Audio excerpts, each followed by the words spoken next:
How to fix Honor of Kings stuck on loading screen. So here's what you want to do. You want to go into your phone settings, and from within your settings here, we're just going to search for iPhone storage.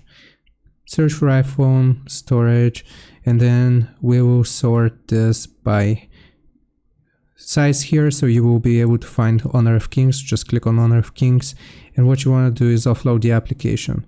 Once you have offloaded the application, you will need to reinstall it. Now, it's going to take a little bit of time because it's a huge file, but basically this is going to verify the integrity of the files, and you can this is going to fix the stuck on loading screen issue. If it still doesn't fix it for you, then what you can try doing is switching over from mobile data to Wi-Fi, and if you're using a Wi-Fi connection, I suggest switching over to mobile data, and that should work.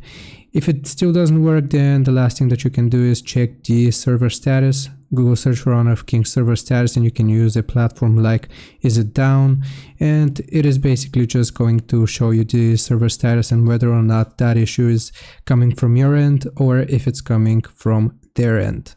Hope this helps. Leave a like and sub. I'll see you next time.